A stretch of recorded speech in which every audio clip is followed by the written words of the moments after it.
Well my dear students, ಈ ಒಂದು ವಿಡಿಯೋದಲ್ಲಿ ಫಸ್ಟ್ ಇಯರ್ DLED ವಿದ್ಯಾರ್ಥಿಗಳಿಗೆ ನಾನು ಸಪ್ಲಿಮೆಂಟ್ರಿ ಎಕ್ಸಾಮಿನೇಷನ್ 2025 ಕ್ವಶನ್ ಪೇಪರ್ನ ನಾನು ಸಾಲ್ವ್ ಮಾಡ್ತಾ ಇದ್ದೀನಿ. ವಿಶೇಷವಾಗಿ 2 ಮಾರ್ಕ್ಸ್ ಕ್ವಶನ್ಸನ್ನು ನಾನು ಈ ಒಂದು ವಿಡಿಯೋದಲ್ಲಿ ಸಾಲ್ವ್ ಮಾಡ್ತಾ ಇದ್ದೀನಿ. ಈಗಾಗಲೇ ನಾನು ಈ ಒಂದು ವಿಡಿಯೋಗೆ ಸಂಬಂಧಪಟ್ಟಂತೆ MCQಗಳನ್ನು ಸಾಲ್ವ್ ಮಾಡಿದ್ದೀನಿ. ನಾವು ಈ ಒಂದು ವಿಡಿಯೋದಲ್ಲಿ 2 ಮಾರ್ಕ್ಸ್ ಕ್ವಶನ್ಸನ್ನು ಏನು ಮಾಡೋಣ, ಚರ್ಚೆ ಮಾಡೋಣ. ವಿತೌಟ್ ವೇಸ್ಟಿಂಗ್ ಟೈಮ್ ನಾವು 2 ಮಾರ್ಕ್ಸ್ ಕ್ವಶನ್ಸ್ಗೆ ಹೋಗ್ಬಿಡೋಣ. ಅದು ಕ್ವಶನ್ ನಂಬರ್ 11ಇಂದ ಸ್ಟಾರ್ಟ್ ಆಗುತ್ತೆ.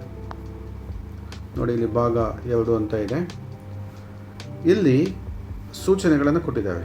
ಈ ಕೆಳಗಿನವುಗಳಲ್ಲಿ ಯಾವುದಾದರೂ 5 ಪ್ರಶ್ನೆಗಳಿಗೆ ಅಂತ ಇದೆ, ಸಂಕ್ಷಿಪ್ತವಾಗಿ ಅಂತ ಇದೆ, ಬ್ರೀಫ್ ಆಗಿ ಆನ್ಸರ್ ಮಾಡಿ ಅಂತ ಇದೆ. ಪ್ರತಿಯೊಂದು ಉತ್ತರವು ಅರ್ಧ ಪುಟಕ್ಕೆ ಮೀರದಿರಲಿ ಅಂದರೆ ಹಾಫ್ ಪೇಜ್ ಅಟೆಂಡ್ ಮಾಡಬೇಕಾಗುತ್ತೆ. ಇಲ್ಲಿ 5 question, each question 2 marks, 10 marks ನಿಮಗೆ ಈ ಒಂದು ಭಾಗ 2ನಲ್ಲಿ ಸಿಗುತ್ತೆ. ಈ ಟೋಟಲ್ ಎಷ್ಟು ಕ್ವಶನ್ಸ್ ಇದೆ ನೋಡಿ, 8 ಕ್ವಶನ್ಗಳನ್ನು ಕೇಳಿರ್ತಾರೆ. ಅದರಲ್ಲಿ ನೀವು 5ನ್ನು ಮಾತ್ರ ಏನು ಮಾಡಬೇಕು, ಅಟೆಂಡ್ ಮಾಡಬೇಕಾಗತ್ತೆ. ಈಗ ಮೊದಲನೇ ಪ್ರಶ್ನೆಗೆ ಹೋಗೋಣ ನಾವು. ಕ್ವಶನ್ ನಂಬರ್ 11ಗೆ ಪರಿಸರ ಅಧ್ಯಯನ ಕಲಿಕೆಯ ಸೂಕ್ತವಾದ 4 ಪ್ರಮುಖ ಕಲಿಕಾ ಫಲಿತಾಂಶಗಳನ್ನು ತಿಳಿಸಿ. ನೋಡಿ, ನಾವು ಪರಿಸರ ಅಧ್ಯಯನ ಕಲಿಕೆ ಮಾಡೋದ್ರಿಂದ 4 ಪ್ರಮುಖ ಕಲಿಕಾ ಫಲಿತಾಂಶಗಳು ಏನು ಸಿಗುತ್ತೆ ಅಂತಕ್ಕಂಥದ್ದು ಈ ಪ್ರಶ್ನೆ. ಇದನ್ನು ನಾವು ಇಂಗ್ಲೀಷಲ್ಲಿ ಲರ್ನಿಂಗ್ ಔಟ್ಕಮ್ಸ್ ಅಂತೀವಿ. ನಾವು EVSನ ಸ್ಟಡಿ ಮಾಡೋದ್ರಿಂದ ಅಥವಾ ಕಲಿಯೋದ್ರಿಂದ ಆ ಕಲಿಕಾ ಫಲಿತಾಂಶಗಳೇನು ಅಂತಕ್ಕಂಥದ್ದು, ಲರ್ನಿಂಗ್ ಔಟ್ಕಮ್ ಏನು ಸಿಗುತ್ತೆ ವಿದ್ಯಾರ್ಥಿಗಳಿಗೆ ಅಂತ ಇದೆ. ನಾನು ಇದಕ್ಕೆ ಇಲ್ಲಿ ಆನ್ಸರ್ ಮಾಡಿದ್ದೀನಿ, ನಿಮ್ಮ ಜೊತೆ ಇದನ್ನು ಚರ್ಚೆ ಮಾಡ್ತೀನಿ. ಅರ್ಧ ಪುಟ ಅಂತ ಇದೆ, ಅದಕ್ಕೆ ನಾನು ಆನ್ಸರ್ಸನ್ನು ಸ್ವಲ್ಪ ಎಲಾಬ್ರೇಟ್ ಮಾಡಿ ನಿಮಗೆ ಹೇಳ್ತಾ ಇದ್ದೀನಿ. ನೋಡಿ, ಪರಿಸರ ಅಧ್ಯಯನ ಕಲಿಕೆಯ ಪ್ರಮುಖ ಕಲಿಕಾ ಫಲಿತಾಂಶಗಳು, ಕಲಿಕೆಯ ಪ್ರಮುಖ ಫಲಿತಾಂಶಗಳು ಅಂತ ಹೆಡ್ಲೈನ್ ಹಾಕಿ, ಅಂದರೆ ಲರ್ನಿಂಗ್ ಔಟ್ಕಮ್ಸ್ ಅಂತ. ನಾವು ಪರಿಸರ ಅಧ್ಯಯನ ಮಾಡೋದ್ರಿಂದ ಅಥವಾ ಕಲಿಕೆ ಮಾಡೋದ್ರಿಂದ ನಮ್ಮಲ್ಲಿ ಉಂಟಾಗ್ತಕ್ಕಂಥ ಕಲಿಕಾ ಫಲಿತಾಂಶಗಳೇನು ಅಂತಕ್ಕಂಥದ್ದು ಪ್ರಶ್ನೆ. ಇಲ್ಲಿ ನೋಡಿ, ಪರಿಸರ ಅಧ್ಯಯನವು ವಿದ್ಯಾರ್ಥಿಗಳಲ್ಲಿ ಪರಿಸರದ ಬಗ್ಗೆ ಸಮಗ್ರ ಅರಿವು ಮೂಡಿಸುತ್ತದೆ. ಇದು ಮೊದಲನೇ ಪಾಯಿಂಟು ಅಂತ ಅಂದ್ಕೊಳ್ಳಿ. ಇದೇನಿದೆ, ಪರಿಸರ ಅಧ್ಯಯನ ಮಾಡೋದ್ರಿಂದ ವಿದ್ಯಾರ್ಥಿಗಳಲ್ಲಿ ಏನುಂಟಾಗುತ್ತೆ, ಪರಿಸರದ ಬಗ್ಗೆ ಸಮಗ್ರವಾದ ಅರಿವು ಉಂಟಾಗುತ್ತೆ. ಸಮಗ್ರ, ಟೋಟಲ್ ಏನಾಗುತ್ತೆ, ತಿಳುವಳಿಕೆ ಉಂಟಾಗುತ್ತೆ ಅಂತ. ಮತ್ತು ಅವರು ತಮ್ಮ ಸುತ್ತಮುತ್ತಲಿನ ವಸ್ತುಗಳು, ಜೀವಿಗಳು, ಪ್ರಕೃತಿ, ಸಂಪನ್ಮೂಲಗಳು ಮತ್ತು ಮಾನವನ ಜೀವನದ ನಡುವಿನ ಸಂಬಂಧವನ್ನು ಅರ್ಥ ಮಾಡಿಕೊಳ್ಳುತ್ತವೆ ಅಂತ ಇದೆ.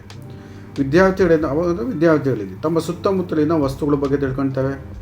ತಮ್ಮ ಸುತ್ತಮುತ್ತ ಯಾವ ವಸ್ತುಗಳಿದೆ, ಯಾವ ಜೀವಿಗಳಿದೆ, ಮತ್ತು ಪ್ರಕೃತಿ ಸಂಪನ್ಮೂಲಗಳು ಏನಿದೆ, ಮತ್ತು ಅದರ ಜೊತೆ ಅಥವಾ ಅವುಗಳ ಜೊತೆ ಮಾನವ ಜೀವನದ ಸಂಬಂಧವನ್ನು ಅರ್ಥ ಮಾಡ್ಕೊಳ್ತವೆ. ಈ ವಸ್ತುಗಳ ಜೊತೆ, ಜೀವಿಗಳ ಜೊತೆ, ಅನೇಕ ಸಂಪನ್ಮೂಲಗಳ ಜೊತೆ ಮಾನವ ಜೀವನದ ನಡುವಿನ ಸಂಬಂಧ ಏನಿದೆ ಅಂತಕ್ಕಂಥದ್ದು ಅರ್ಥ ಮಾಡ್ಕೊಳ್ತವೆ. ಮತ್ತು ಇನ್ನೊಂದು, ವಿದ್ಯಾರ್ಥಿಗಳಲ್ಲಿ ಪರಿಸರ ಸಂರಕ್ಷಣೆ ಮನೋಭಾವನೆ ಉಂಟಾಗುತ್ತದೆ. ಹೇಗೆ ನಾವು ಒಂದು ನೇಚರನ್ನು ಉಳಿಸ್ಬೇಕು, ಆ ಒಂದು ಅಟಿಟ್ಯೂಡ್ ಏನಾಗುತ್ತೆ, ಬೆಳೆಯುತ್ತೆ ಅಂತ. ಪರಿಸರ ಸಂರಕ್ಷಣೆ ಮನೋಭಾವ ಏನಾಗುತ್ತೆ, ಬೆಳೆಸುತ್ತೆ. ಜೊತೆಗೆ ಸ್ವಚ್ಛತೆ ಬಗ್ಗೆ ವಿದ್ಯಾರ್ಥಿಗಳು ಗೊತ್ತಾಗುತ್ತೆ. ಆರೋಗ್ಯದ ಬಗ್ಗೆ, ನೀರನ್ನು ಉಳಿಸ್ತಕ್ಕಂಥದ್ದು, ಮರ ನೆಡುವಿಕೆ ಮುಂತಾದ ಉತ್ತಮ ಅಭ್ಯಾಸಗಳನ್ನು ನಾವು ಕಲಿಸ್ಬೋದು. ಯಾವುದರಿಂದ, ಪರಿಸರ ಅಧ್ಯಯನ ಪಾಠ ಮಾಡೋದ್ರಿಂದ ವಿದ್ಯಾರ್ಥಿಗಳಲ್ಲಿ ಏನು ಕಲಿಕಾ ಫಲಿತಾಂಶ ಉಂಟಾಗುತ್ತೆ ಅಂದರೆ, ಸ್ವಚ್ಛತೆ ಬಗ್ಗೆ ಗೊತ್ತಾಗುತ್ತೆ, ಆರೋಗ್ಯದ ಬಗ್ಗೆ ಗೊತ್ತಾಗುತ್ತೆ, ನೀರನ್ನು ಹೇಗೆ ಉಳಿಸ್ಬೇಕು ಗೊತ್ತಾಗುತ್ತೆ, ಮರ ನೆಡೋದು ಮತ್ತು ಇಂಥ ಮುಂತಾದ ಉತ್ತಮವಾದಂಥ ಅಭ್ಯಾಸಗಳನ್ನು ನಾವೇನು ಮಾಡ್ಬೋದು, ಕಲಿಸ್ಬೋದು ಅಂತಕ್ಕಂಥದ್ದು. ಇಲ್ಲಿ ಸಮಸ್ಯೆ ಪರಿಹಾರ ಕೌಶಲ್ಯ ಕೂಡ ಡೆವಲಪ್ ಆಗುತ್ತೆ. ಪ್ರಾಬ್ಲಮ್ ಸಾಲ್ವಿಂಗ್ ಸ್ಕಿಲ್ ಅಂತ ಏನು ಹೇಳ್ತೀವಿ, ಅದು ಕೂಡ ಡೆವಲಪ್ ಆಗುತ್ತೆ. ವಿಮರ್ಶಾತ್ಮಕ ಚಿಂತನೆ, ಕ್ರಿಟಿಕಲ್ ಥಿಂಕಿಂಗ್ ಅಂತ ಹೇಳ್ತೀವಿ ಇಂಗ್ಲೀಷಲ್ಲಿ, ಅದು ಡೆವಲಪ್ ಆಗುತ್ತೆ. ಸಾಮಾಜಿಕ ಹೊಣೆಗಾರಿಕೆಗಳು ಅಂದರೆ ಸೋಷಿಯಲ್ ರೆಸ್ಪಾನ್ಸಿಬಿಲಿಟಿ ಏನಾಗುತ್ತೆ, ಡೆವಲಪ್ ಆಗುತ್ತೆ.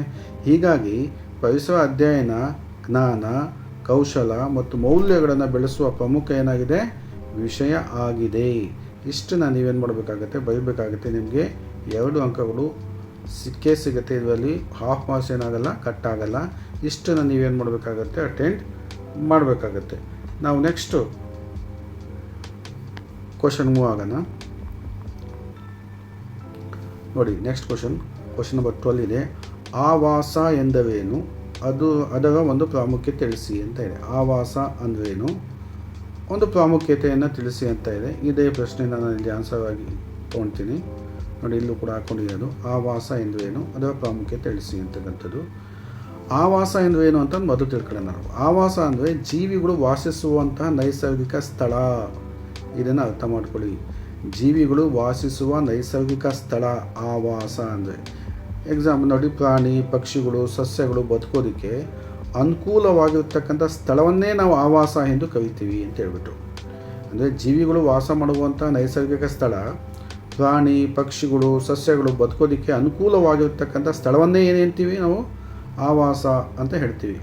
ಎಕ್ಸಾಂಪಲ್ ಯಾವುದು? ಕಾಡಲ್ಲಿ ಪ್ರಾಣಿಗಳು ವಾಸ ಮಾಡ್ತವೆ, ನದಿಯಲ್ಲಿ ಪ್ರಾಣಿಗಳು ವಾಸ ಮಾಡ್ತವೆ, ಕೆರೆ, ಸಮುದ್ರ, ಮರದ ಕೊಂಬೆ, ಮಣ್ಣಿನೊಳಗೆ ಮುಂತಾದವುಗಳು ಏನಾಗಿದೆ ಆವಾಸ ಆಗಿದೆ. ಯಾಕೆ ಆವಾಸ ಆಗಿದೆ ಅಂದರೆ ಅದರಲ್ಲಿ ಪ್ರಾಣಿಗಳು ಪಕ್ಷಿಗಳು ಮತ್ತು ಸಸ್ಯಗಳೇನಾಗುತ್ತೆ ಬದುಕುತ್ತೆ ಅಂತ ಹೇಳ್ಬಿಟ್ಟು. ಸೊ ಹೀಗೆ ನೀವೇನು ಮಾಡಬೇಕು, ಆನ್ಸರ್ ಮಾಡಬೇಕು ಆವಾಸ ಅಂದರೆ. ಮತ್ತು ಅದರ ಪ್ರಾಮುಖ್ಯತೆ ಏನು, what is the importance of ಆವಾಸ ಅಂತ ಹೇಳಿದರೆ, ಆವಾಸವು ಜೀವಿಗಳಿಗೆ ಆಹಾರ ಕೊಡುತ್ತೆ, ನೀರು ಕೊಡುತ್ತೆ, ಗಾಳಿ ಕೊಡುತ್ತೆ, ಆಶ್ರಯ ಒದಗಿಸುತ್ತೆ ನೋಡಿ. ಅದಕ್ಕೆ ಭಾಳ ಇಂಪಾರ್ಟೆಂಟ್ ಅದು. ಆವಾಸ ಏನು ಮಾಡುತ್ತೆ, ಜೀವಿಗಳಿಗೆ ಆಹಾರನೂ ಕೊಡುತ್ತೆ, ನೀರು ಕೊಡುತ್ತೆ, ಗಾಳಿ ಕೊಡುತ್ತೆ ಮತ್ತು ಆಶ್ರಯ ಶೆಲ್ಟರ್ ಕೊಡುತ್ತೆ. ಅಲ್ಲದೆ ಜೀವಿಗಳ ಸಂತಾನೋತ್ಪತ್ತಿ ಮತ್ತು ಬೆಳವಣಿಗೆಗೆ ಸಹಾಯಕವಾಗುತ್ತೆ. ಜೀವಿಗಳು ಸಂತಾನೋತ್ಪತ್ತಿ ಮಾಡಬೇಕು, ಬೆಳವಣಿಗೆ ಮಾಡಬೇಕು, ಅದಕ್ಕೆಲ್ಲ ಏನಾಗುತ್ತೆ ಸಹಾಯಕ ಆಗುತ್ತೆ. ಪ್ರತಿಯೊಂದು ಜೀವಿಗೂ ಅದರದ್ದೇ ಆದ ಆವಾಸ ಇದೆ ಅಂತಕ್ಕಂಥ. ಪ್ರತಿಯೊಂದು ಜೀವಿ ಅದರದ್ದೇ ಆವಾಸ ಅಂದರೆ ಅದರದ್ದೇ ಆದ ನೈಸರ್ಗಿಕ ಸ್ಥಳ ಇದೆ ಹೇಳಿ. ಅದು ನಾಶವಾದರೆ ಏನಾಗುತ್ತೆ, ಜೀವಿಗಳ ಬದುಕು ಅಪಾಯಕ್ಕೀಡಾಗತ್ತೆ. ಅದಕ್ಕೆ ನಾವು ಪ್ರಾಣಿ ಪಕ್ಷಿಗಳ ಜೀವಿಗಳ ಆವಾಸವನ್ನು ನಾಶ ಮಾಡಬಾರ್ದು. ಯಾಕೆ ಅಂತ ಹೇಳಿದ್ರೆ ಅದು ನಾಶ ಆದರೆ ಜೀವಿಗಳ ಬದುಕೇನಾಗುತ್ತೆ ಅಪಾಯಕ್ಕೀಡಾಗುತ್ತೆ. ಆದ್ದರಿಂದ ಆವಾಸಗಳ ರಕ್ಷಣೆ ಅಂತಕ್ಕಂಥದ್ದು ಮುಖ್ಯವಾಗಿದೆ ಅಂತಕ್ಕಂಥದ್ದು ನೀವು ಇಲ್ಲಿ ಬರೀಬೇಕಾಗತ್ತೆ. ಸೊ ಇಷ್ಟು ಇದು ಇಂಪಾರ್ಟೆಂಟ್ ಆಗುತ್ತೆ. ಇಷ್ಟು ಬರೆದ್ರೆ ನಿಮಗೆ 2 ಮಾರ್ಕ್ಸು. ಲಾಸ್ಟ್ 1 or 2 ಪಾಯಿಂಟ್ ಬಿಟ್ಟು ಹೋದ್ರೂ ಪರವಾಗಿಲ್ಲ. ನೀವೇನು ಮಾಡಬೇಕು, ಇಲ್ಲಿ ಇದೆಯಲ್ಲ ಆವಾಸ ಅಂದರೆ ಜೀವಿಗಳು ವಾಸಿಸುವ ನೈಸರ್ಗಿಕ ಸ್ಥಳ, ಪ್ರಾಣಿ ಪಕ್ಷಿ ಸಸ್ಯಗಳು ಬದುಕೋದಕ್ಕೆ ಅನುಕೂಲವಾಗಿರ್ತಕ್ಕಂಥ ಸ್ಥಳ. ಮತ್ತು ಇಲ್ಲಿ ಉದಾಹರಣೆ ಕಾಡು, ನದಿ, ಕೆರೆ, ಸಮುದ್ರ, ಮರದ ಕೊಂಬೆ, ಮಣ್ಣು ಇದು ಬರಬೇಕು. ಆವಾಸವು ಜೀವಿಗಳಿಗೆ ಆಹಾರ, ನೀರು, ಗಾಳಿ ಮತ್ತು ಆಶ್ರಯ ಒದಗಿಸುತ್ತದೆ. ಜೀವಿಗಳ ಸಂತಾನೋತ್ಪತ್ತಿ ಬೆಳವಣಿಗೆ ಸಹಾಯಕ. ಇಷ್ಟನ್ನು ನೀವು ಏನು ಮಾಡಿದ್ರೆ ಬದು ಕೂಡ ನಿಮಗೆ 2 ಮಾರ್ಕ್ಸ್ ಇಲ್ಲಿ ಲಭ್ಯ ಆಗುತ್ತೆ. ನಾವು ಕ್ವಶನ್ ನಂಬರ್ 13ಗೆ ಹೋಗೋಣ. ಕ್ವಶನ್ ನಂಬರ್ 13ನಲ್ಲಿ ಏನು ಕೇಳಿದ್ದಾನೆ, ಕ್ವಶನ್ ನಂಬರ್ 13ಗೆ ಹೋಗೋಣ. ಪರಿಸರ ಅಧ್ಯಯನ ಬೋಧನಾ ಕಲಿಕೆಯ ಸೂಕ್ತವಾದ 4 ಗುರಿಗಳನ್ನು ತಿಳಿಸಿ. ನೋಡಿ, ನಾವು ಕ್ವಶನ್ ನಂಬರ್ 11ನಲ್ಲಿ ಕಲಿಕಾ ಫಲಿತಾಂಶವನ್ನು ನಾವೇನು ಮಾಡಿದ್ವಿ ಕಲ್ತ್ಕೊಂಡಿದ್ವಿ. ಏನು ಕಲಿಕಾ ಫಲಿತಾಂಶಗಳು ಅಂತ.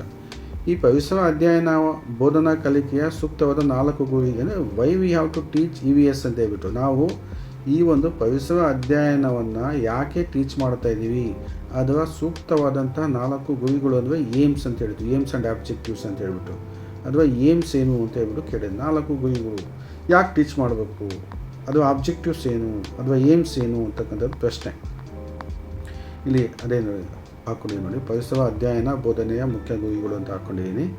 ಇಲ್ಲಿ ನೀವು ಪಾಯಿಂಟ್ ವೈಸು ಕೂಡ ಆನ್ಸರ್ ಮಾಡ್ಬೋದು. ಹಾಫ್ ಪೇಜ್ ಅಂತ ಇರೋದಕ್ಕೆ ಸ್ವಲ್ಪ ನಾನು ಜಾಸ್ತಿ ಮಾಡಿದ್ದೀನಿ ನಿಮಗೆ. ಪರಿಸರ ಅಧ್ಯಯನದ ಮುಖ್ಯ ಗುರಿಯು ವಿದ್ಯಾರ್ಥಿಗಳಿಗೆ ಸುತ್ತಲಿನ ಪರಿಸರದ ಬಗ್ಗೆ ತಿಳುವಳಿಕೆ ನೀಡುವುದಾಗಿದೆ. ನೋಡಿ ಮೊದಲು ನೋಡಿ, ಇದರ ಮುಖ್ಯ ಗುರಿ ಏನು, ಸುತ್ತಲಿನ ಪರಿಸರದ ಬಗ್ಗೆ ತಿಳುವಳಿಕೆ ನೀಡುವುದು. ಯಾರಿಗೆ, ವಿದ್ಯಾರ್ಥಿಗಳಿಗೆ ಸುತ್ತಲಿನ ಪರಿಸರದ ಬಗ್ಗೆ ತಿಳುವಳಿಕೆ ನೀಡೋದು. ಆಮೇಲೆ ಪ್ರಕೃತಿ ಸಂಪನ್ಮೂಲಗಳ ಮಹತ್ವವನ್ನು ಹೇಳ್ತಕ್ಕಂಥದ್ದು, ಮತ್ತು ಅವುಗಳ ಸಂರಕ್ಷಣೆ ಸರಿಯಾದ ಬಳಕೆ ಬಗ್ಗೆ ಅರಿವು ಮೂಡಿಸೋದು. ಅಂದರೆ ಅದರ ಬಗ್ಗೆ ತಿಳುವಳಿಕೆಯನ್ನು ಮೂಡಿಸ್ತಕ್ಕಂಥದ್ದು ಅಂತ ಹೇಳ್ಬಿಟ್ಟು ಇದರ ಪ್ರಮುಖ ಉದ್ದೇಶ. ನೋಡಿ, ಯಾಕೆ ನಾವು EVSನ ಪರಿಸರ ಅಧ್ಯಯನ ಟೀಚ್ ಮಾಡಬೇಕು ವಿದ್ಯಾರ್ಥಿಗಳಿಗೆ ಅಂದರೆ, ವಿದ್ಯಾರ್ಥಿಗಳ ಸುತ್ತಮುತ್ತಲಿನ ಪರಿಸರದ ಬಗ್ಗೆ ತಿಳುವಳಿಕೆ ಕೊಡೋದು, ಪ್ರಕೃತಿ ಸಂಪನ್ಮೂಲಗಳ ಮಹತ್ವ ತಿಳಿಸೋದು, ಅವುಗಳ ಸಂರಕ್ಷಣೆ ಮತ್ತು ಸರಿಯಾದ ಬಳಕೆ, ಅದರ ಬಗ್ಗೆ ಅರಿವು ಅಥವಾ ತಿಳುವಳಿಕೆಯನ್ನು ಮೂಡಿಸ್ತಕ್ಕಂಥದ್ದು ಆಗಿದೆ ಅಂತಕ್ಕಂಥದ್ದು. ಇದು ವಿದ್ಯಾರ್ಥಿಗಳಲ್ಲಿ ವೈಜ್ಞಾನಿಕ ಮನೋಭಾವ ಕೂಡ ಬೆಳೆಸುತ್ತೆ. ಅಂದರೆ ಸೈಂಟಿಫಿಕ್ ಅಟಿಟ್ಯೂಡ್ ಅಂತ ಹೇಳ್ತೀವಿ ಇಂಗ್ಲೀಷಲ್ಲಿ. ಮತ್ತು ಪ್ರಶ್ನಿಸುವ ಸ್ವಭಾವ ಬೆಳೆಸುತ್ತೆ. ಕ್ವಶನಿಂಗ್ ಅಟಿಟ್ಯೂಡ್ ಅಥವಾ ನೇಚರನ್ನು ಬೆಳೆಸುತ್ತೆ. ಇದು ವಿದ್ಯಾರ್ಥಿಗಳಲ್ಲಿ ವೈಜ್ಞಾನಿಕ ಮನೋಭಾವ ಮತ್ತು ಪ್ರಶ್ನೆ ಮಾಡ್ತಕ್ಕಂಥ ಸ್ವಭಾವ ಕೂಡ ಬೆಳೆಸುತ್ತೆ. ಅದರ ಜೊತೆಗೆ ಆರೋಗ್ಯ, ಸ್ವಚ್ಛತೆ, ನೀರಿನ ಬಳಕೆ, ಮಾಲಿನ್ಯವನ್ನು ಹೇಗೆ ನಿಯಂತ್ರಣ ಮಾಡಬೇಕು ಮುಂತಾದ ಉತ್ತಮ ಅಭ್ಯಾಸಗಳನ್ನು ಕೂಡ ಏನು ಮಾಡುತ್ತೆ, ಇದು ಬೆಳೆಸುತ್ತೆ.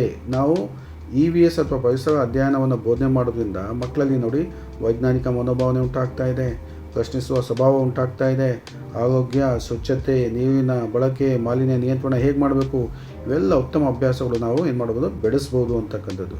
ವಿದ್ಯಾರ್ಥಿಗಳನ್ನು ಜವಾಬ್ದಾರಿಯುತ ನಾಗರಿಕರನ್ನಾಗಿ ರೂಪಿಸಿ ಸಮಾಜದ ಸಮಸ್ಯೆಗಳ ಪರಿಹಾರದಲ್ಲಿ ಪಾಲ್ಗೊಳ್ಳುವಂತೆ ಮಾಡುತ್ತದೆ ಅಂತ ಹೇಳ್ಬಿಟ್ಟು ವಿದ್ಯಾರ್ಥಿಗಳನ್ನು ರೆಸ್ಪಾನ್ಸಿಬಲ್ ಸಿಟಿಸನ್ ಆಗಿ ಮಾಡ್ಬೋದು.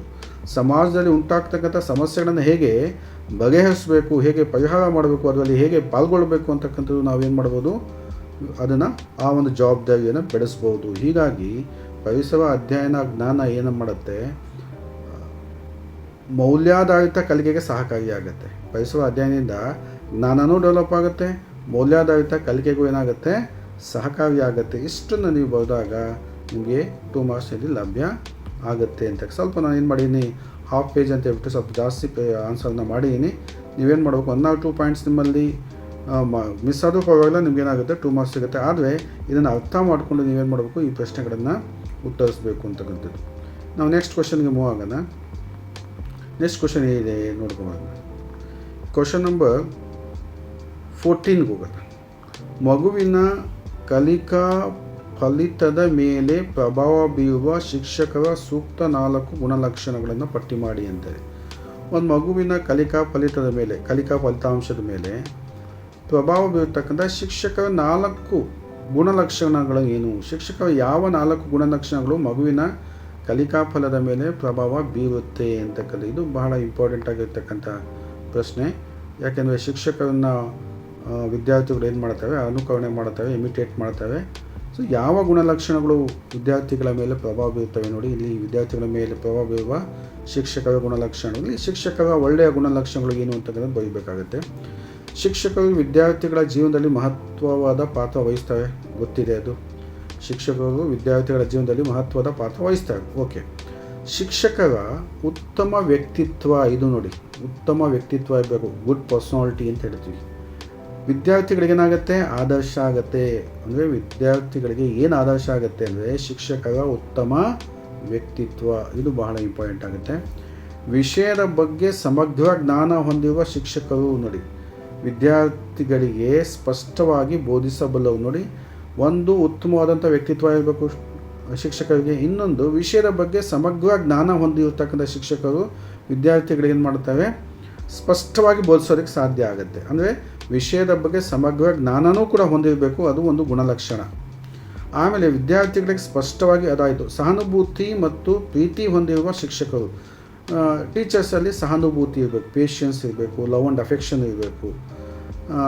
ಅವು ಮಕ್ಕಳ ಮನಸ್ಸನ್ನು ಗೆಲ್ತವೆ. ಯಾವಾಗಲೂ ಪನಿಷ್ಮೆಂಟ್ ಕೊಡೋದು, ಬೈಯೋದು, ಕೆಟ್ಟ ಪದಗಳನ್ನು ಬಳಸ್ತಕ್ಕಂಥ ಶಿಕ್ಷಕರು ಸ್ಟೂಡೆಂಟ್ಗೆ ಇಷ್ಟ ಆಗಲ್ಲ.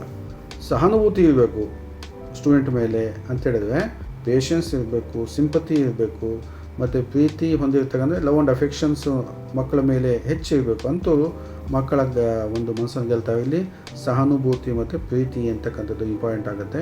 ಮತ್ತು ಇನ್ನೊಂದಿದೆ ಸಹನೆ ಅಂತ, ಪೇಷನ್ಸ್ ಇಲ್ಲ ಆಗುತ್ತೆ. ಸಹಾನುಭೂತಿ ಅಂತ ಹೇಳಿದ್ರೆ ಸಿಂಪತಿ ಆಗುತ್ತೆ, ಸಹನೆ ಅಂದರೆ ಪೇಷನ್ಸ್ ಆಗುತ್ತೆ. ಸಹನೆ ಹೊಂದಿರತಕ್ಕಂಥ ಶಿಕ್ಷಕರು ವಿದ್ಯಾರ್ಥಿಗಳ ಪ್ರಶ್ನೆಗಳಿಗೆ ಸಮಾಧಾನಕ್ಕೆ ಉತ್ತರ ನೀಡುತ್ತಾರೆ. ಸಹನೆ ವಿದ್ಯಾರ್ಥಿಗಳು ನಾನಾ ಪ್ರಶ್ನೆ ಕೇಳ್ತವೆ. ಅಸಹನೆ ಇರ್ಬೋದು, ಭಾಳ ಪೇಷನ್ಸ್ ಆಗಿ ಸಹನೆಯಿಂದ ಏನು ಮಾಡಬೇಕಾಗತ್ತೆ, ಟೀಚರ್ಸು ವಿದ್ಯಾರ್ಥಿಗಳ ಪ್ರಶ್ನೆಗಳನ್ನು ಕೇಳಿ ಸಮಾಧಾನಕರವಾಗಿ ಉತ್ತರ ಕೊಡಬೇಕಾಗತ್ತೆ ಅಂತ ಅದು ಒಂದು ಗುಣಲಕ್ಷಣ ಇರಬೇಕಾಗತ್ತೆ. ಉತ್ತಮ ಸಂವಹನ ಕೌಶಲ ಇರಬೇಕು. ಟೀಚರ್ಸ್ಗೆ ಏನು ಇರಬೇಕು, ಸಂವಹನ ಕೌಶಲ, ಕಮ್ಯುನಿಕೇಷನ್ ಸ್ಕಿಲ್ಸ್ ಇರಬೇಕು. ಭಾಳ ಇಂಪಾರ್ಟೆಂಟ್ ಅಂತ ಹೇಳಿದ್ರೆ ಟೀಚರ್ಸ್ಗೆ ಗುಡ್ ಕಮ್ಯುನಿಕೇಷನ್ ಸ್ಕಿಲ್ಸ್ ಇರಬೇಕು. ಅದನ್ನು ಉತ್ತಮ ಸಂವಹನ ಕೌಶಲ ಅಂತ ಹೇಳ್ತೀವಿ. ಅದ್ರ ಜೊತೆ ಪ್ರಾಮಾಣಿಕತೆ ಇರಬೇಕು, ಶಿಸ್ತು ಇರಬೇಕು, ಸಮಯ ಪಾಲನೆ ಮುಂತಾದ ಗುಣಗಳು ವಿದ್ಯಾರ್ಥಿಗಳ ಮೇಲೆ ಉತ್ತಮ ಪ್ರಭಾವ ಬೀರುತ್ತವೆ ಅಂತ ಇದೆ. ಪ್ರಾಮಾಣಿಕತೆ ಇರಬೇಕು ಟೀಚರ್ಸಲ್ಲಿ, ಶಿಸ್ತು ಇರಬೇಕು, ಡಿಸಪ್ಲೈನ್ ಇರಬೇಕು, ಸಮಯ ಪಾಲನೆ, ಪಂಕ್ಚುವಾಲಿಟಿ ಇರಬೇಕು. ಶಾಲೆಗೆ ಟೀಚರ್ಸೇ ಲೇಟಾಗಿ ಬಂದರೆ ವಿದ್ಯಾರ್ಥಿಗಳು ಏನು ಮಾಡ್ತವೆ, ಅವರು ಲೇಟಾಗಿ ಬರ್ತಾರೆ.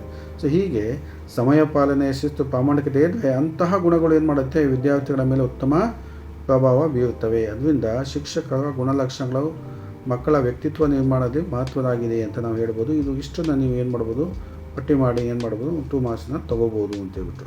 ನೆಕ್ಸ್ಟ್ ಕ್ವಶನ್ ನಂಬರ್ 15ಗೆ ಹೋಗೋಣ.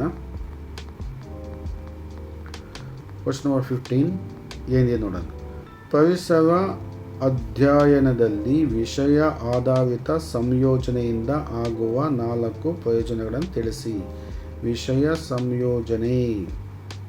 ವಿಷಯ ಆಧಾರಿತ ಸಂಯೋಜನೆ ಅಂತ ಹೇಳಿದ್ರೆ ಅಂದರೆ ಬೇರೆ ವಿಷಯಗಳನ್ನು ನಾವು ಸಂಯೋಜನೆ ಮಾಡಿಕೊಂಡು ಪರಿಸರ ಅಧ್ಯಯನವನ್ನು ಬೋಧನೆ ಮಾಡಿದಾಗ ಅದರಿಂದ ಏನು ಲಾಭ ಆಗುತ್ತೆ ಅಂತಕ್ಕಂಥದ್ದು ಇಲ್ಲಿ ಪ್ರಶ್ನೆ ನೋಡಿ. ಪರಿಸರ ಅಧ್ಯಯನದಲ್ಲಿ ವಿಷಯಾಧಾರಿತ ಸಂಯೋಜನೆಯ ಪ್ರಯೋಜನಗಳು ಇಲ್ಲಿ ನಾನು ಹಾಕಿದ್ದೀನಿ. ಇಲ್ಲಿ ನೋಡೋಣ. ಪರಿಸರ ಅಧ್ಯಯನದಲ್ಲಿ ವಿವಿಧ ವಿಷಯಗಳನ್ನು ಒಟ್ಟಿಗೆ ಸಂಯೋಜಿಸಿ ಕಲಿಸುವುದರಿಂದ ವಿದ್ಯಾರ್ಥಿಗಳಿಗೆ ಸಮಗ್ರ ಜ್ಞಾನ ಉಂಟಾಗುತ್ತೆ ಅಂತ ಹೇಳ್ಬೋದು. ನೋಡಿ, EVS ಅನ್ನು ಪರಿಸರ ಅಧ್ಯಯನ ಟೀಚ್ ಮಾಡ್ತಾ ಇದ್ದೀವಿ. ಅದರ ಜೊತೆಯಲ್ಲಿ ವಿವಿಧ ವಿಷಯಗಳನ್ನು ಅನೇಕ ವಿಷಯಗಳನ್ನು ಒಟ್ಟಿಗೆ ಸಂಯೋಜಿಸಿ ಬೆರೆಸಿ ಕಲಿಸಿ ನಾವು ಕಲಿಕೆ ಮಾಡೋದ್ರಿಂದ ಅಥವಾ ಬೋಧನೆ ಮಾಡೋದ್ರಿಂದ ವಿದ್ಯಾರ್ಥಿಗಳಿಗೆ ಏನು ಸಿಗುತ್ತೆ? ಸಮಗ್ರ ಜ್ಞಾನ ಸಿಗುತ್ತೆ. ಒಂದು ಉದಾಹರಣೆಗೆ ಎಕ್ಸಾಂಪಲ್ ನೋಡಿ, ವಿಜ್ಞಾನ, ಸಮಾಜ ವಿಜ್ಞಾನ, ಭಾಷೆ, ಗಣಿತ ಇದೆಲ್ಲ ಸಂಯೋಜನೆ ಮಾಡಿ ಪರಿಸರ ಅಧ್ಯಯನದೊಂದಿಗೆ ಸಂಯೋಜನೆ ಮಾಡಿ ಜೋಡಿಸಿ ಇದರಿಂದ ಏನಾಗುತ್ತೆ ಅಂತ ಹೇಳಿದರೆ ವಿಷಯ ಸ್ಪಷ್ಟವಾಗಿ ಅರ್ಥ ಆಗುತ್ತೆ. ಬೇರೆ ವಿಷಯಗಳನ್ನು ಪರಿಸರ ಅಧ್ಯಯನದ ಜೊತೆಗೆ ಜೋಡಿಸಿ ಸಂಯೋಜನೆ ಮಾಡಿ ಪಾಠ ಮಾಡೋದ್ರಿಂದ ಏನಾಗುತ್ತೆ? ವಿಷಯ ಸ್ಪಷ್ಟವಾಗಿ ಅರ್ಥ ಆಗುತ್ತೆ. ಒಂದು ಸಮಗ್ರ ಜ್ಞಾನ ಸಿಗುತ್ತೆ, ವಿಷಯ ಸ್ಪಷ್ಟವಾಗಿ ಅರ್ಥ ಆಗುತ್ತೆ ಮತ್ತು ಕಲಿಕೆ ಏನಾಗುತ್ತೆ? ಆಸಕ್ತಿದಾಯಕವಾಗುತ್ತೆ ಅಂತಕ್ಕಂಥ ಕಲಿಕೆ ಏನಾಗುತ್ತೆ? ಭಾಳ ಆಸಕ್ತಿದಾಯಕ ಆಗುತ್ತೆ.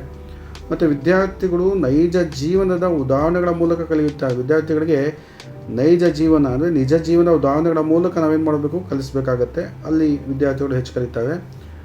ಅವರಲ್ಲಿ ಅಂದರೆ ವಿದ್ಯಾರ್ಥಿಗಳಲ್ಲಿ ವಿಮರ್ಶಾತ್ಮಕ ಚಿಂತನೆಯನ್ನು, ಕ್ರಿಟಿಕಲ್ ಥಿಂಕಿಂಗನ್ನು ಬೆಳೆಸ್ತಕ್ಕಂಥದ್ದು, ಸಮಸ್ಯೆ ಪರಿಹಾರ ಕೌಶಲ್ಯವನ್ನು ಬೆಳೆಸ್ತಕ್ಕಂಥದ್ದು, ಪಾಠದ ವಿಷಯದ ದೈನಂದಿನ ಜೀವನಕ್ಕೆ ಸಂಪರ್ಕಿಸಿ ಕಲಿಸೋದ್ರಿಂದ ಕಲಿಕೆ ಏನಾಗುತ್ತೆ? ಶಾಶ್ವತ ಆಗುತ್ತೆ ಅಂತ ಹೇಳ್ಬಿಟ್ಟು. ಹೀಗಾಗಿ ವಿಷಯಾಧಾರಿತ ಸಂಯೋಜನೆ ಏನಾಗಿದೆ? ಬಹಳ ಉಪಯುಕ್ತ ಆಗಿದೆ ಅಂತಕ್ಕಂಥ. ಇದರಲ್ಲಿ ನೀವೇನು ಮಾಡಬೇಕು? 4 ಪಾಯಿಂಟ್ಗಳು ಇದರಲ್ಲಿ ಬಂದ್ಬಿಡುತ್ತೆ. ನೀವು ಹೀಗೆ ಬರೆದು ಏನಾಗುತ್ತೆ? 2 ಮಾರ್ಕ್ಸ್ ಸಿಗುತ್ತೆ. ಅಥವಾ ನೀವೇನು ಮಾಡ್ಬೋದು? ಇದರಲ್ಲಿ 4 ಪಾಯಿಂಟ್ಗಳನ್ನು ಆಯ್ಕೆ ಮಾಡಿಕೊಂಡು ನೀವೇನು ಮಾಡ್ಬೋದು? ಆನ್ಸರ್ ಮಾಡ್ಬೋದು. ಅರ್ಧ ಪುಟಕ್ಕೆ ಕೇಳಿದ್ದಾವೆ, ಅದಕ್ಕೆ ನಾವೇನು ಮಾಡಿದ್ವಿ? ಸ್ವಲ್ಪ ಇಲ್ಲಿ ಆನ್ಸರ್ನ ಎಲಾಬ್ರೇಟ್ ನಾನು ಮಾಡಿದ್ದೀನಿ. ಯಾಕೆಂದರೆ ಹೆಚ್ಚು ಆನ್ಸರ್ ಇದ್ದರೆ ಸ್ಪಷ್ಟವಾಗಿದ್ದರೆ ನಿಮಗೆ 2 ಮಾರ್ಕ್ಸು ಕೊಡ್ತಾ ಇಲ್ಲ ಅಂದರೆ 1.5 ಕೊಟ್ಬಿಡ್ತಾರೆ. ಅದಕ್ಕೆ ನೀವೇನು ಮಾಡಬೇಕು? ಕಂಪ್ಲೀಟ್ ಆಗಿರ್ತಕ್ಕಂಥ ಆನ್ಸರನ್ನು ಮಾಡಬೇಕು. ಕ್ವಶ್ಚನ್ ನಂಬರ್ 16ಗೆ ಹೋಗೋಣ. ಪರಿಸರ ಅಧ್ಯಯನದಲ್ಲಿ ಸ್ಥಳೀಯ ಸನ್ನಿವೇಶದ ಸಾಂದರ್ಭಿಕರಣಕ್ಕೆ ಸಂಬಂಧಿಸಿದಂತೆ 2 ಉದಾಹರಣೆ. ಈ ಪರಿಸರ ಅಧ್ಯಯನ ಮಾಡುವಾಗ ಸ್ಥಳೀಯ ಸನ್ನಿವೇಶದ ಸ್ಥಳೀಯ ಸನ್ನಿವೇಶವನ್ನು ಸಾಂದರ್ಭೀಕರಣ ಮಾಡಿಸ್ಕೊಂಡು ನಾವು ಪಾಠ ಮಾಡೋದ್ರಿಂದ ಏನಾಗುತ್ತೆ ಅಂತ ಇದೆ. ಅದನ್ನು ನಾವೇನು ಮಾಡೋಣ? ಚರ್ಚೆ ಮಾಡೋಣ. ಪರಿಸರ ಅಧ್ಯಯನದಲ್ಲಿ ಸ್ಥಳೀಯ ಸನ್ನಿವೇಶದ 2 ಉದಾಹರಣೆಗಳು ಅಂತ ತೊಗೊಂಡಿದ್ದೀವಿ. ಈಗ ಪರಿಸರ ಅಧ್ಯಯನದಲ್ಲಿ ಸ್ಥಳೀಯ ಸನ್ನಿವೇಶವನ್ನು ಬಳಸೋದ್ರಿಂದ ವಿದ್ಯಾರ್ಥಿಗಳಿಗೆ ಏನಾಗುತ್ತೆ? ಕಲಿಕೆ ಸುಲಭ ಆಗುತ್ತೆ. ಫಸ್ಟು ಸ್ಥಳೀಯ ಲೋಕಲ್ ಸಿಚುವೇಶನ್ ಬಳಸ್ಕೊಳೋದ್ರಿಂದ ಕಲಿಕೆ ಏನಾಗುತ್ತೆ? ಸುಲಭ ಆಗುತ್ತೆ. ಎಕ್ಸಾಂಪಲ್ ನೋಡಿ, ಗ್ರಾಮದ ಕೆರೆ ಅಥವಾ ನದಿ ಅಧ್ಯಯನ ಮಾಡತಕ್ಕಂಥದ್ದು. ವಿದ್ಯಾರ್ಥಿಗಳು ನೀರಿನ ಬಳಕೆ, ಜಲಜೀವಿಗಳು ಮತ್ತು ಸ್ವಚ್ಛತೆ ಬಗ್ಗೆ ತಿಳಿದುಕೊಳ್ತವೆ. 2ನೇದು ಸ್ಥಳೀಯ ಮಾರುಕಟ್ಟೆ ಭೇಟಿ. ಇದರಿಂದ ವ್ಯಾಪಾರ ಅಳತೆ, ಹಣ ವ್ಯವಹಾರ ಮತ್ತು ಸಮಾಜ ಜೀವನದ ಬಗ್ಗೆ ತಿಳಿಯುತ್ತವೆ. ಸ್ಥಳೀಯ ಪರಿಸರವನ್ನು ಪಾಠದೊಂದಿಗೆ ಸಂಪರ್ಕಿಸುವುದರಿಂದ ವಿದ್ಯಾರ್ಥಿಗಳಿಗೆ ಆಸಕ್ತಿ ಏನಾಗುತ್ತೆ? ಜಾಸ್ತಿ ಆಗುತ್ತೆ ಮತ್ತು ಅನುಭವ ಕೂಡ ಜಾಸ್ತಿ ಆಗುತ್ತೆ. ಅದಕ್ಕೆ ಅನುಭವಾತ್ಮಕ ಕಲಿಕೆ ಏನಾಗುತ್ತೆ? ಸಾಧ್ಯ ಆಗುತ್ತೆ ಅಂತಕ್ಕಂಥದ್ದು ನೋಡಿ. ಸ್ಥಳೀಯ ಸನ್ನಿವೇಶವನ್ನು ಬಳಸ್ಕೊಂಡು ಪಾಠ ಮಾಡೋದ್ರಿಂದ ಏನಾಗುತ್ತೆ? ಕಲಿಕೆ ಸುಲಭ ಆಗುತ್ತೆ. ಎಕ್ಸಾಂಪಲ್ ಏನು ಮಾಡ್ಬೋದು? ಯಾವುದಾದ್ರೂ ಒಂದು ಹಳ್ಳಿಯಲ್ಲಿ ಗ್ರಾಮದಲ್ಲಿ ಕೆರೆ ಇರುತ್ತೆ, ಅದರ ಬಗ್ಗೆ ನಾವು ಅಧ್ಯಯನ ಮಾಡೋದು. ನದಿ, ಅದರ ಬಗ್ಗೆ ವಿದ್ಯಾರ್ಥಿಗಳ ಅಧ್ಯಯನ ಮಾಡಿಸಿ ನೀರಿನ ಬಳಕೆ ಹೇಗೆ ಮಾಡಬೇಕು, ಜಲಜೀವಿಗಳು ಏನು ಅದನ್ನು ಮಾಡಿ, ಸ್ವಚ್ಛತೆ ಬಗ್ಗೆ ತಿಳಿಸಿ. ಸೆಕೆಂಡ್ ಒನ್, ಸ್ಥಳೀಯ ಮಾರುಕಟ್ಟೆಗೆ ಭೇಟಿ ನೀಡ್ತಕ್ಕಂಥದ್ದು. ವ್ಯಾಪಾರದ ಬಗ್ಗೆ ಗೊತ್ತಾಗುತ್ತೆ, ಅಳತೆ ಬಗ್ಗೆ ಗೊತ್ತಾಗುತ್ತೆ, ಹಣ ವ್ಯವಹಾರದ ಬಗ್ಗೆ ಗೊತ್ತಾಗುತ್ತೆ, ಸಮಾಜ ಜೀವನದ ಬಗ್ಗೆ ಗೊತ್ತಾಗುತ್ತೆ. ಲೋಕಲಲ್ಲಿ ಸಿಗ್ತಕ್ಕಂಥ ಈ ಒಂದು ಸಿಚುವೇಶನ್ನ ಬಳಸಿ ಪಾಠ ಮಾಡಿದಾಗ ಸ್ಥಳೀಯ ಪರಿಸರವನ್ನು ಪಾಠದೊಂದಿಗೆ ಸಂಪರ್ಕಿಸುವುದರಿಂದ ವಿದ್ಯಾರ್ಥಿಗಳು ಏನಾಗುತ್ತೆ? ಆಸಕ್ತಿ ಜಾಸ್ತಿ ಆಗುತ್ತೆ ಮತ್ತು ಅನುಭವಾತ್ಮಕ ಕಲಿಕೆ ಉಂಟಾಗುತ್ತೆ ಅಂತ ಹೇಳ್ಬೋದು. ಇದಕ್ಕೆ ನಿಮಗೆ 2 ಅಂಕಗಳು ಸಿಗುತ್ತೆ. ಸೊ ನೆಕ್ಸ್ಟ್ ಕ್ವಶನ್ ನಂಬರ್ 17ಗೆ ಹೋಗೋಣ.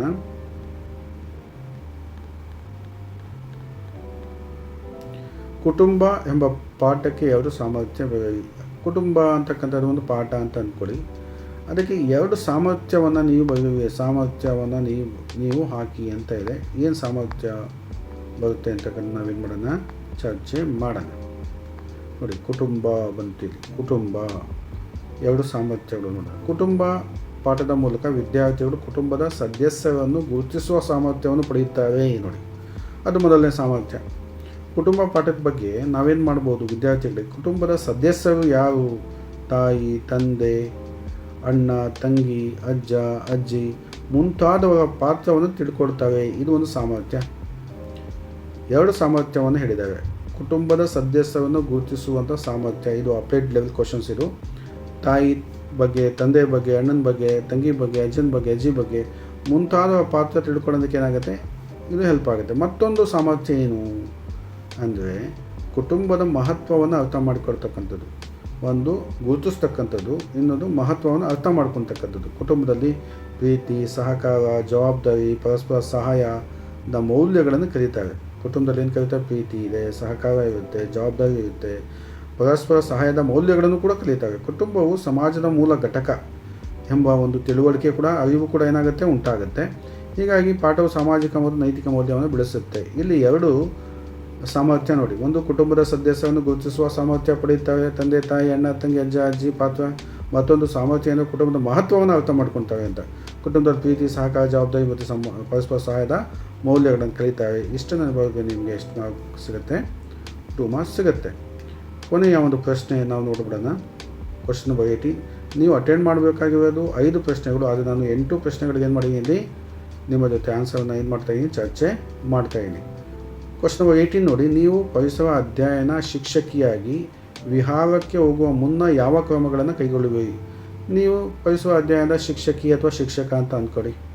ನೀವು ಮಕ್ಕಳಿಗೆ ವಿಹಾರಕ್ಕೆ ಕರ್ಕೊಂಡು ಹೋಗಬೇಕು ಅಂದರೆ ಅದಕ್ಕೆ ಮುಂಚೆ ಯಾವ ಕ್ರಮಗಳನ್ನು ನೀವು ಕೈಗೊಳ್ಳಬೇಕು ಆ್ಯಸ್ ಎ ಟೀಚರ್ ಅಂತ ಹೇಳ್ಬಿಟ್ಟು. ಮಕ್ಕಳಿಗೆ ಏಕಾಏಕಿ ನಾವು ಎಲ್ಲಾದರೂ ಕರ್ಕೊಂಡು ಹೋಗ್ಬೋದಾ ವಿಹಾರಕ್ಕೆ ಅಥವಾ ಟ್ರಿಪ್ಪಿಗೆ? ನಾವು ಕರ್ಕೊಂಡು ಹೋಗೋಕ್ಕೆ ಸಾಧ್ಯ ಆಗತ್ತಾ? ಆಗಲ್ಲ. ಅದಕ್ಕೆ ಏನೆಲ್ಲ ಕ್ರಮಗಳನ್ನು ನಾವು ಕೈಗೊಳ್ಳಬೇಕು ಅಂತಕ್ಕಂಥದ್ದಿದೆ. ಒಬ್ಬ ಟೀಚರಾಗಿ, ಶಿಕ್ಷಕರಾಗಿ ನಾವೇನನ್ನ ಕ್ರಮಗಳನ್ನು ಕೈಗೊಳ್ಳಬೇಕು ಅಂತಂದರೆ, ಪರಿಸರ ಅಧ್ಯಯನ ಶಿಕ್ಷಕರಾಗಿ ವಿಹಾರಕ್ಕೆ ಮುನ್ನ ಕೈಗೊಳ್ಳುವ ಕ್ರಮಗಳೇನು? ವಿಹಾರಕ್ಕೆ ಮುನ್ನ ಶಿಕ್ಷಕರು ಏನು ಮಾಡಬೇಕು? ನೀವು ಶಿಕ್ಷಕರು ಅಥವಾ ಶಿಕ್ಷಕಿಗೆ ಒಟ್ಟು ಟೀಚರು. ವಿಹಾರಕ್ಕೆ ಮುನ್ನ ಏನು ಮಾಡಬೇಕು? ಶಿಕ್ಷಕರು ಸೂಕ್ತ ಸ್ಥಳವನ್ನು ಆಯ್ಕೆ ಮಾಡಬೇಕಾ? ಎಲ್ಲಿಗೆ ಹೋಗಬೇಕು? ಸ್ಥಳವನ್ನು ಆಯ್ಕೆ ಮಾಡ್ಕೋಬೇಕು. ಇದು ಫಸ್ಟ್ ಪಾಯಿಂಟ್. ಈ ಕ್ರಮ ತಗೋಬೇಕು. ಆ ಸ್ಥಳ ಹೇಗಿರಬೇಕು? ಮಕ್ಕಳಿಗೆ ಸುರಕ್ಷಿತವಾಗಿರಬೇಕು. ಅದು ಭಾಳ ಇಂಪಾರ್ಟೆಂಟು. ಹಾಗೂ ಪಾಠಕ್ಕೆ ಸಂಬಂಧಪಟ್ಟಂತಾಗಿರಬೇಕು. ನೀವು ಮಾಡುವಂಥ ಪಾಠಕ್ಕೆ ಸಂಬಂಧಪಟ್ಟ ಸ್ಥಳ ಆಗಿರಬೇಕು, ಅದು ಸುರಕ್ಷಿತವಾಗಿರಬೇಕು. ಅಂತಹ ಸ್ಥಳವನ್ನು ನೀವು ಆಯ್ಕೆ ಮಾಡ್ಕೋಬೇಕು ಫಸ್ಟು. ಆಮೇಲೆ ಶಾಲೆಯ ಮುಖ್ಯ ಶಿಕ್ಷಕರ ಮತ್ತು ಪಾಲಕರ ಅನುಮತಿ ಪಡಿಬೇಕು. ಆ ಸ್ಕೂಲ್ ಹೆಡ್ ಮಾಸ್ಟರ್ ಅವರ ಪರ್ಮಿಷನ್ ತಗೋಬೇಕು. ಮತ್ತು ಮಕ್ಕಳ ತಂದೆ ತಾಯಿಗಳ ಪಾಲಕರ ಅನುಮತಿ ಪಡಿಬೇಕು. ಹಾಗೆ ಕರ್ಕೊಂಡು ಹೋಗೋಕ್ಕಾಗಲ್ಲ. ವಿದ್ಯಾರ್ಥಿಗಳಿಗೆ ವಿಹಾರದ ಉದ್ದೇಶ ಮೊದಲೇ ಹೇಳಬೇಕು. ಯಾಕೆ ಹೋಗ್ತಾ ಇದ್ದೀವಿ ವಿಹಾರಕ್ಕೆ ಮೊದಲೇ ಹೇಳಬೇಕು. ನಿಯಮಗಳೇನು ತಿಳಿಸ್ಬೇಕು. ಸುರಕ್ಷಿತ ಸೂಚನೆಗಳನ್ನು ಮೊದಲೇ ಕೊಟ್ಟಿರಬೇಕು. ಸುರಕ್ಷಿತವಾಗಿ ನಾವು ಹೇಗೆ ಹೋಗಿ ವಾಪಸ್ ಬರಬೇಕು ಅಂತಕ್ಕಂಥದ್ದು ಎಲ್ಲ ಸೂಚನೆಗಳನ್ನು ಮೊದಲೇ ಮಕ್ಕಳಿಗೆ ಕೊಡಬೇಕು. ಅಗತ್ಯ ವಸ್ತುಗಳನ್ನು ತಗೊಂಡೋಗ್ಬೇಕು. ಮೊದಲೇ ಅದನ್ನು ಪಟ್ಟಿ ಮಾಡ್ಕೋಬೇಕು. ಪ್ರಥಮ ಚಿಕಿತ್ಸೆ ಪೆಟ್ಟಿಗೆ ಅದನ್ನು ಇಟ್ಕೊಳ್ಳೇಬೇಕು. ಕುಡಿಯುವ ನೀರಿನ ವ್ಯವಸ್ಥೆ ಮುಂತಾದ ಸೌಲಭ್ಯಗಳನ್ನು ಸಿದ್ಧಪಡಿಸ್ಕೋಬೇಕು. ಕುಡಿಯುವ ನೀರಿನ ಸಮಸ್ಯೆ ಇರಬಾರ್ದು, ಮುಂತಾದ ಸೌಲಭ್ಯಗಳನ್ನು ಸಿದ್ಧಪಡಿಸ್ಕೋಬೇಕು. ಇವೆಲ್ಲ ಮಾಡಬೇಕು. ಆಮೇಲೆ ಕೊನೆಯದಾಗಿ ವಿದ್ಯಾರ್ಥಿಗಳನ್ನು ಗುಂಪುಗಳನ್ನಾಗಿ ಹಂಚಿ ಜವಾಬ್ದಾರಿಗಳನ್ನು ನೀಡಬೇಕು. ವಿದ್ಯಾರ್ಥಿಗಳನ್ನು ಗುಂಪುಗಳನ್ನು ಹಂಚಬೇಕು. ಒಂದು 30 ವಿದ್ಯಾರ್ಥಿಗಳಿದ್ದರೆ ಒಂದು 5 ವಿದ್ಯಾರ್ಥಿಗಳ ಒಂದು ಗುಂಪನ್ನು ಮಾಡಿ ಅವ್ರಿಗೆ ಜವಾಬ್ದಾರಿಯನ್ನು ಕೊಡಬೇಕು. ನೀವೇನೇನು ಮಾಡಬೇಕು ಅಂತಕ್ಕಂಥ. ಹೀಗೆ ಪೂರ್ವ ಸಿದ್ಧತೆ ಮಾಡಿದ್ರೆ ವಿಹಾರ ಏನಾಗುತ್ತೆ, ಯಶಸ್ವಿ ಆಗುತ್ತೆ. ಏಕಾಏಕಿ ನಾವು ವಿಹಾರಕ್ಕೆ ಹೋಗ್ತೀವಿ, ನೀವೆಲ್ಲ ನಾಳೆ ಬಂದ್ಬಿಡಿ ಅಂತ ಹೇಳಿದ್ರೆ ಸಾಧ್ಯ ಆಗಲ್ಲ. ವಿಹಾರಕ್ಕೆ ಮುಂಚೆ ನಾವೇನು ಮಾಡಬೇಕು ಅಂದರೆ ಶಿಕ್ಷಕರು ಏನು ಮಾಡಬೇಕು, ಎಲ್ಲ ಕ್ರಮಗಳನ್ನು ಕೈಗೊಳ್ಳಬೇಕಾಗತ್ತೆ. ಹೀಗೆ ನಾನು ಟೋಟಲಾಗಿ 8 ಪ್ರಶ್ನೆಗಳನ್ನು ಏನು ಮಾಡಿದ್ದೀನಿ, ನಿಮ್ಮ ಜೊತೆ ಚರ್ಚೆ ಮಾಡಿದ್ದೀನಿ. ಇದಕ್ಕೆ ಎಷ್ಟು ಅಟೆಂಡ್ ಮಾಡಬೇಕಾಗುತ್ತೆ? ನೀವು 5 ಪ್ರಶ್ನೆಗಳನ್ನು ಏನು ಮಾಡಬೇಕಾಗುತ್ತೆ, ಅಟೆಂಡ್ ಮಾಡಬೇಕಾಗುತ್ತೆ. 5 × 2 10 ಪ್ರಶ್ನೆಗಳು, 10 ಅಂಕ ಸಿಗುತ್ತೆ ನಿಮಗೆ. ಇದಕ್ಕಿಂತ ಮುಂಚೆ ನಾನು MCQ ಈ ಒಂದು ಕ್ವಶನ್ ಪೇಪರ್ದು ಸಾಲ್ವ್ ಮಾಡಿದ್ದೀನಿ. ಆ ಒಂದು ವಿಡಿಯೋ ನೀವು ನೋಡಿರ್ಬೋದು. ನೋಡಿಲ್ಲ ಅಂತ ಹೇಳಿದ್ರೆ ಇದರ ಒಂದು ಡಿಸ್ಕ್ರಿಪ್ಷನ್ ಬಾಕ್ಸಲ್ಲಿ ಹಾಕಿರ್ತೀನಿ, ಅದನ್ನು ಕೂಡ ನೀವು ನೋಡ್ಕೊಳ್ಳಿ ಅಂತ ಹೇಳಿ, ನೀವು ಹೆಚ್ಚು ಪ್ರೀವಿಯಸ್ ಕ್ವಶನ್ ಪೇಪರ್ಗಳನ್ನು ಏನು ಮಾಡಿ ಸಾಲ್ವ್ ಮಾಡಿದಾಗ ನಿಮಗೊಂದು ಐಡಿಯಾ ಸಿಗುತ್ತೆ ಹೇಗೆ ಆನ್ಸರನ್ನು ಮಾಡಬೇಕು ಅಂತಕ್ಕಂಥದ್ದು. All the best for your future examination ಅಂತೇಳಿ ನಾನು ಇಲ್ಲಿ ವಿಡಿಯೋನ ಮುಗಿಸ್ತಾ ಇದ್ದೀನಿ. ಧನ್ಯವಾದಗಳು.